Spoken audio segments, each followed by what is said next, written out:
Yuunivarsiitiin Booranaa ijaarsisaa marsa jalqabaa xumureetiin marsa ittaanu jalqabuutu jira. Baranum duuba barattoota simatee sirna baruuf barsiisullee jalqabuuf qophii xumuruutu jira. Yoo kana duuba Yuunivarsiitiin Amboo deeggarsi jalqaba taasisuu fi meeshaalee barnoota akka kitaabota, meeshaalee nyaataa hedduu fi kompuuteroota akka Yuunivarsiitii Booranaa tanaaf laayyuu gumaachite. Deeggarsi kan duuba Yuunivarsiitiin Amboo yooyyuu qabattee dhuftuun kana hawaasi Yuunivarsiitii Booranaatii fi abbootii gadaatiif maanguddoon biyyaalleen cuftii bahanii guddoo simatan. Dr. Bokkuu Xachee pireezidaantii Yuunivarsiitii Booranaatii deeggarsi Yuunivarsiitiin Amboo nu goota kana guddoo itti gammannee deeggarsi murteessaa waan taateef galata guddaa isaaniif qabnaa jedhe.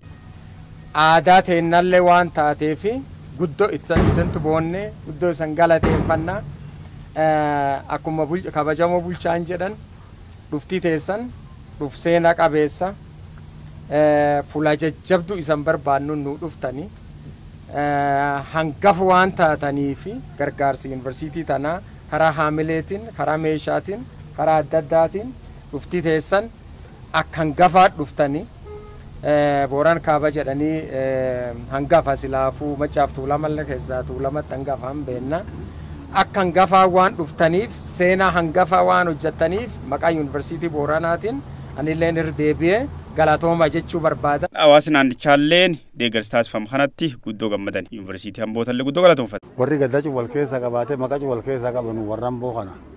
Kun galati warra galatiin baane dhuguma afaan callaan owwusaanii hojii leela nu garsiisanii guddoo galateeffan akka malee. Filleen gammada Oromoolleen gammada. Maan jennaani yuunivarsiitiin waan dhuunfaatiin itti jiruu Itoophiyaa tanaati waan jira waan taateefiyyi gammachuu guddoon na dhagahama.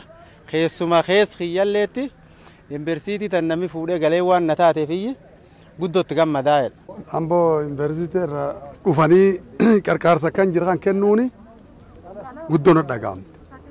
Waan gammachuu waan guddoo. Abbootii gadaatiif ijaarsa biyyaalleen yuunivarsiitiin Amboo yoo jalqabaatiif dhuftee yuunivarsiitii Booranaa yeroo isiin baruuf barsiisuu jalqabuuf deemtutti deeggarsi jalqaba tolchuu isaanitti guddootti gammannee yuunivarsiitichallee guddoo galatoomfannaa jiran. Nulleen akka abbootii gadaallee guddoo eebbifna. Yuunivarsiitii teenta Oromoo Booranaa dhufanii uummata gangaan dhufanii gargaarsa naan dhufanii guddoo galateeffa.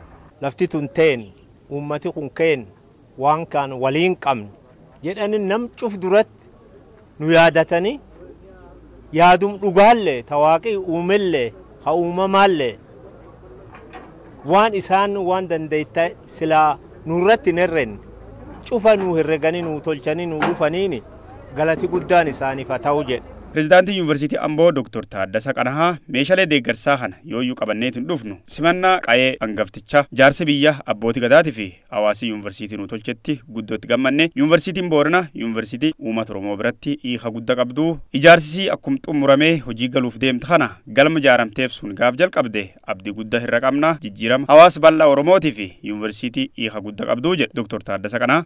Anaaf Booranni uummanni Booranaa ummatichumtu yuunivarsiitiidha.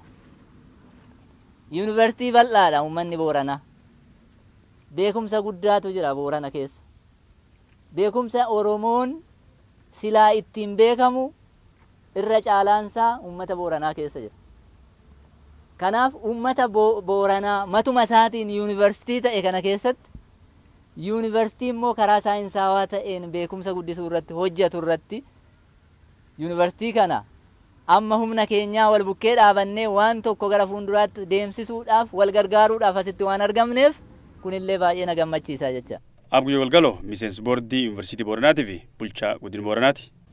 Biyyaan gafa dhufu qabaa jedhee dursee karaa dheeraa daandii dheeraa qaxxaamuree itti yaadanii manaajimentii yuunivarsiitii pireezidaantii yuunivarsiitii adoon hafinu dhufanii har'a gumaacha waan nu godhaniif dhugaa dubbachuuf maqaa kiyyaaf maqaa bulchiinsa godina Booranaatii fi uummata godina Booranaa hundaan bagna kan dhuftanii baay'ee san jaalannachuu barbaada.